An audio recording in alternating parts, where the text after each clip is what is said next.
DJPP ada, KPPN Kudus prima. Pak Suwardi. Oke Mas Pandu. Kepala Seksi Bank KPPN Kudus. Betul. Iya. Selamat sore Pak. Selamat sore. Hari ini pas banget nih kalau sore ini kita ngomongin tentang kredit ultramikro. Oh iya. Bisa dijelasin ya Pak? Jadi biar kita semua tahu gitu kan tentang kredit ultramikro itu kayak apa. Oke Mas Pandu. Kredit ultramikro ya. Apa yang terlintas di pikiran Mas Pandu kalau mendengar kata kredit gitu ya? Kredit itu ya utang atau pinjaman atau pembiayaan gitu ya. Kalau kita lihat di Kamus Besar Bahasa Indonesia, itu kredit itu ya pinjaman uang yang pembayarannya ya dikembalikan secara mengangsur, ya, seperti itu menurut Kamus Besar Bahasa Indonesia gitu ya. Kemudian ultramikro ya, jadi kredit ini untuk apa namanya itu? Yang benar-benar kecil gitu ya Pak ya? Iya, jadi pelaku usaha ultramikro. Ultramikro itu berarti pelaku usaha mikro yang ada di level bawah. Yang paling bawah ya Pak ya? Iya, seperti itu. Terus untuk yang ini Pak, kalau misalnya kredit ultramikro itu ada karakter tertentu yang harus dimiliki oleh pelaku usaha ultramikro atau gimana? Oke. Gini Mas Pandu, kita kan familiar dengan istilah UMKM ya, usaha mikro, menengah, dan kecil. Ya. Ya. Nah, itu udah bagian dari di situ ya, ada istilah mikro. Nah, untuk kredit ultramikro itu sendiri itu ada beberapa karakteristik ya. Nah, di antaranya ya, pertama dia itu belum memiliki legalitas. Legalitas ya, untuk katakan surat izin atau apa itu dia nggak punya. Kemudian dia itu juga untuk sertifikasi produk itu juga belum ada. Ya, seperti itu. Kemudian selanjutnya dia itu sebagian usahanya itu dilakukan secara individu, secara perorangan gitu ya. Dan kayak tukang pentol kayak gitu ya? Iya betul. Dan itu biasanya dijalankan dengan sangat sedikit tenaga kerja ya, paling nanti dibantu oleh istrinya, keluarganya itu ya, anaknya begitu. Itu terus kemudian juga jenis komoditi itu barangnya itu juga tidak tetap dan gampang berubah, ganti apa seperti itu. Bisa jadi tergantung kayaknya lagi musim apa dia jualan apa kayak gitu. Iya betul. Sesuai dengan musimnya lah ya. Betul ya, mana yang rame itu kan biasanya dia ambil begitu ya. Kemudian dalam usahanya itu juga belum menerapkan administrasi lah yang rapi ya, bahkan mungkin uang pribadi terus hasil usaha juga udah nyampur lah gitu, penghasilan sehari juga untuk kebutuhan sehari-hari ya, seperti itu. Nah itu, dan mereka juga selama ini itu kan ada kesulitan juga untuk mengakses permodalan kan ya. Nah, seperti itu beberapa karakteristik dari usaha ultramikro itu. Terus Pak Suwardi, ini kenapa sih pemerintah mengeluarkan kredit ultramikro? Mestinya kan pemerintah punya latar belakang tersendiri ya. Jadi kalau yang Pak Suwardi tahu bisa dijelasin Pak ke kita Pak. Jadi gini Mas Pandu, usaha ultramikro ini itu punya peran yang begitu besar terhadap perekonomian kita ya, perekonomian kita. Bahkan pada tahun 2021 itu kontribusi usaha mikro, kecil dan menengah itu nyampe 61,9% dari PDB, dari produk domestik bruto ya. Dan bahkan mereka itu bisa menyerap tenaga kerja itu 97% begitu. Namun demikian UMKM ini lebih khusus untuk yang ultramikro ini kan mengalami kendala dalam hal permodalannya. Nah, dalam permodalan mereka mengalami kendala dalam upaya untuk mengembangkan dan meningkatkan usahanya. Nah, begitu.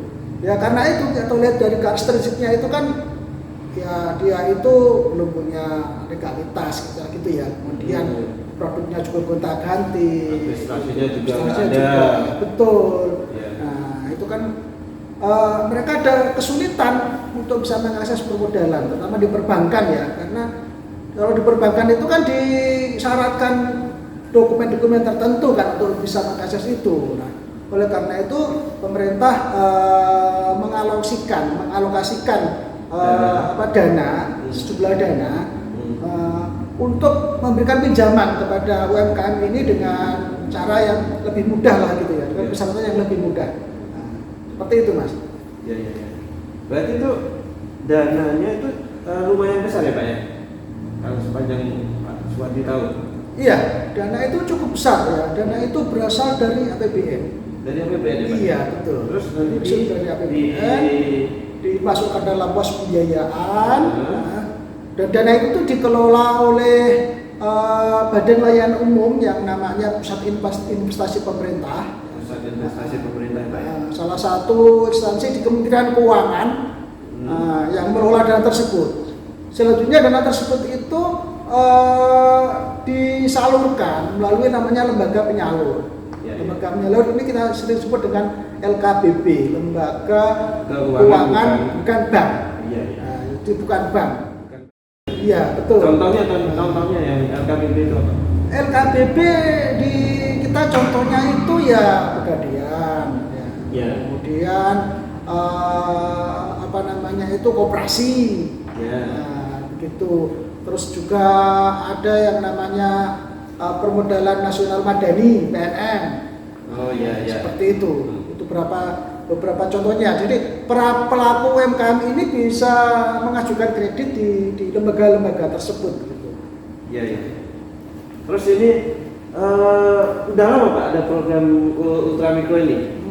Jadi program kredit ultramikro ini dimulai tahun 2017. Berarti 2017 udah 5 tahun ya? betul. 5 5 tahun kalau kita hitung dari sekarang gitu loh. Dan akumulasi dana yang sudah dialokasikan dari tahun 2017 sampai sekarang ini itu udah 10 triliun. Wow, lumayan ya? Iya, lumayan besar lah. 10 triliun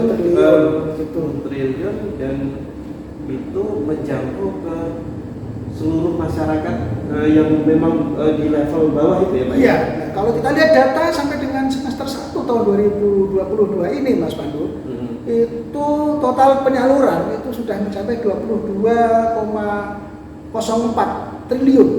Jadi udah ada 2 kali lipatnya ya. Dari 10 tadi salur-salur itu nilai penyaluran sekarang ini 22,4 triliun. 22,04 triliun. Di seluruh Indonesia? Iya, seluruh Indonesia. Terus kemudian, iya betul. Ini untuk jumlah debiturnya itu mencapai 6,4 juta orang. 6,4 juta. 6,4 juta dari seluruh penduduk Indonesia. Iya betul. 6,4 juta orang ini. Tadi ditanyakan itu terkait dengan jangkauannya. Dan sekarang ini itu kredit ultramikro ini sudah menjangkau di 509 kabupaten atau kota. Seluruh Indonesia. Seluruh Indonesia. Iya. Begitu. Mudah-mudahan menyusul semua nanti bisa ada lembaga di sana yang menyalurkan ini. Kendalanya itu kan tidak semua lembaga ada di kabupaten-kabupaten itu. Iya.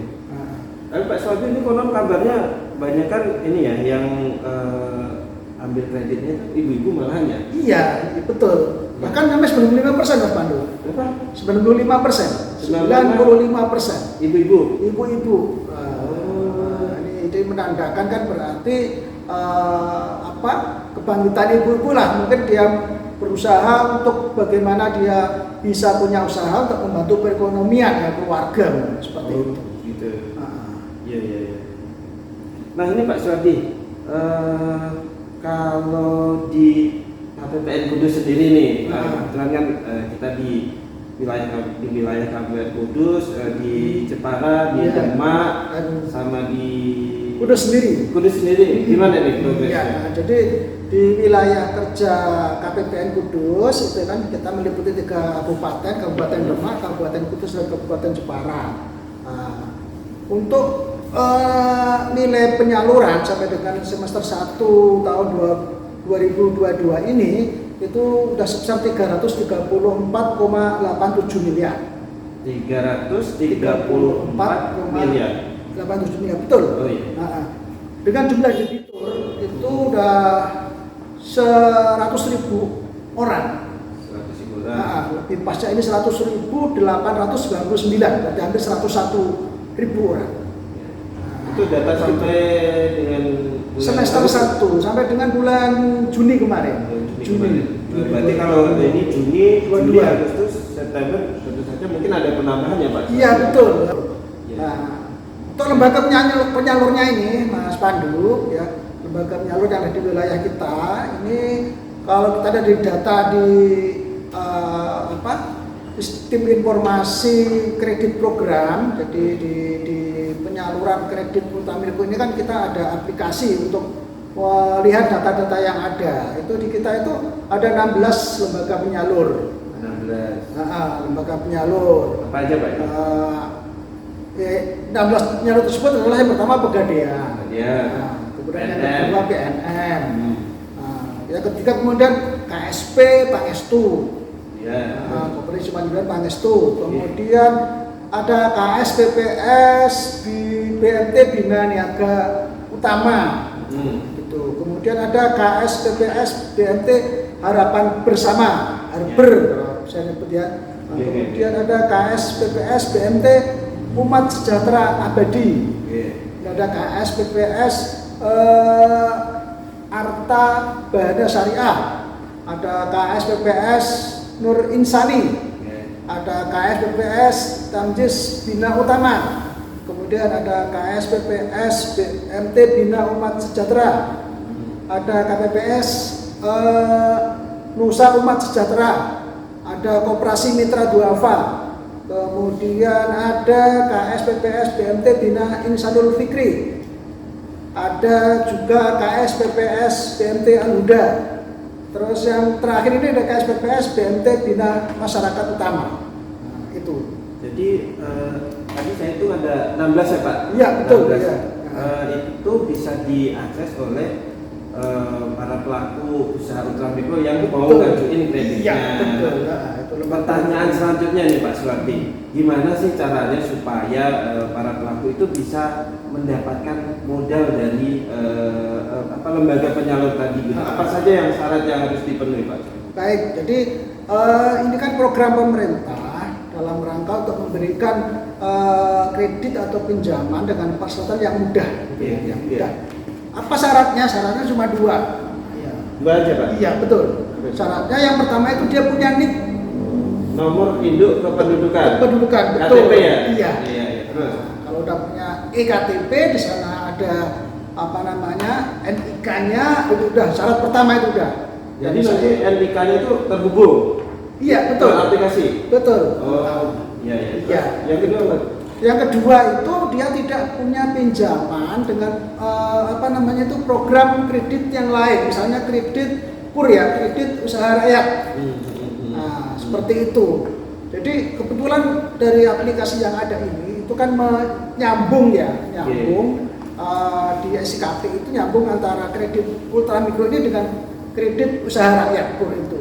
Jadi kita harus milih salah satu. Kalau sudah mengambil kredit usaha rakyat KUR berarti kita nggak bisa mengambil kredit ultramikro ini. Ya, seperti itu Mas Pandu. Iya. Terus duitnya Pak ada berapa duitnya? Oh gitu. Jadi untuk plafon berarti ya berapa nilai maksimal pinjaman yang bisa diberikan oleh lembaga penyalur itu sesuai dengan PMK Peraturan Menteri Keuangan nomor 193 tahun 2020 itu nilainya sudah 20 juta Mas.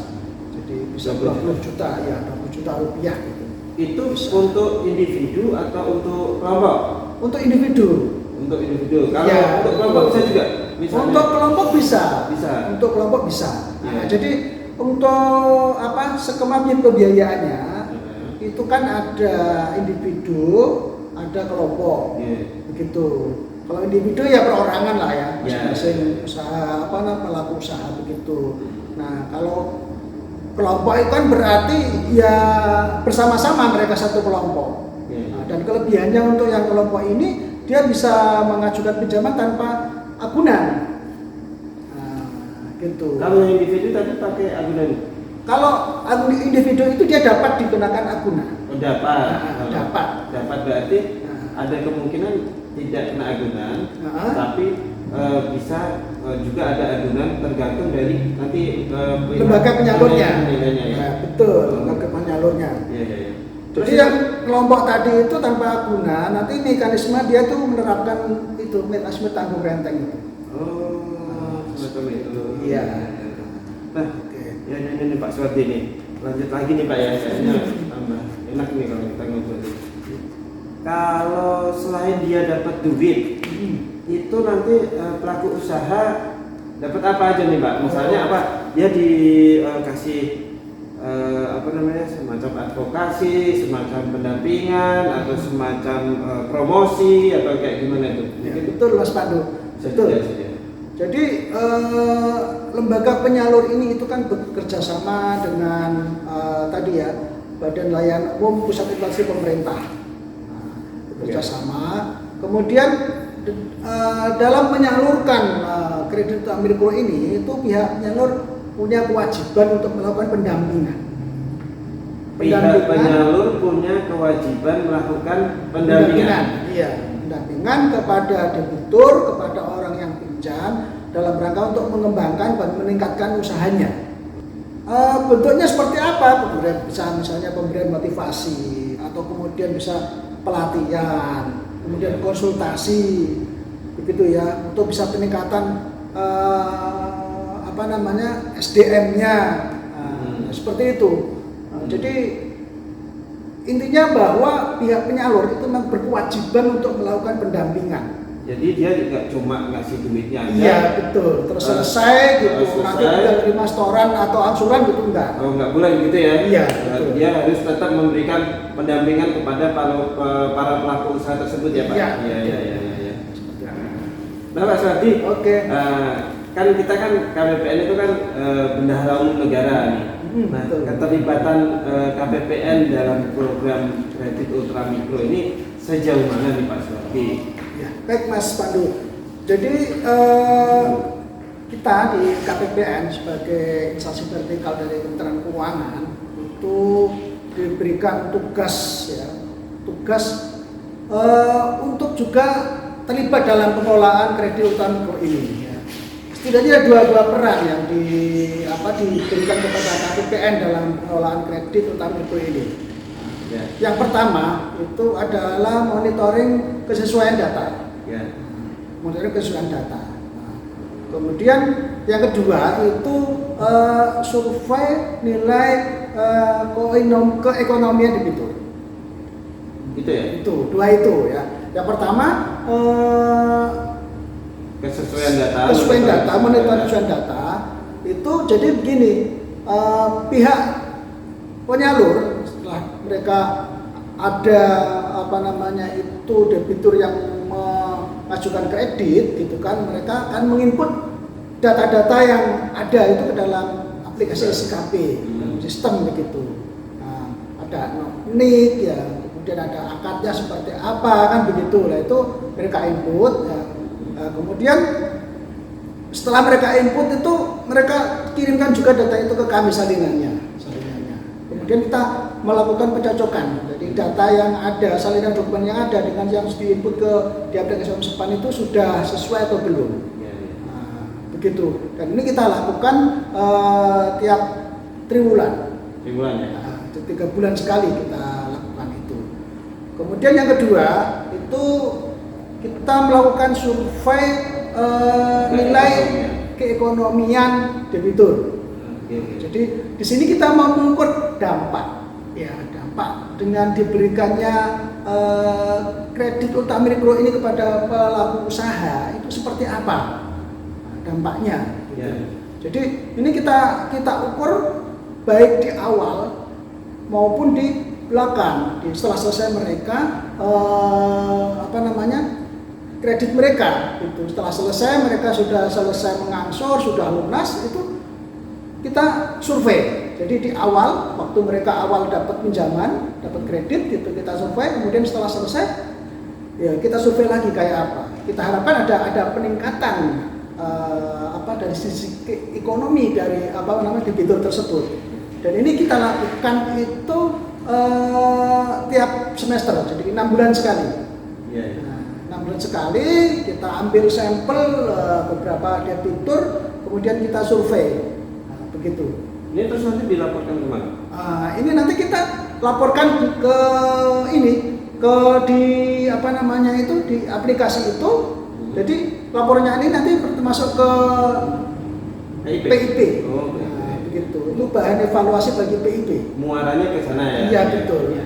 Nah, ini yang terakhir nih Pak Suwardi nih. Iya.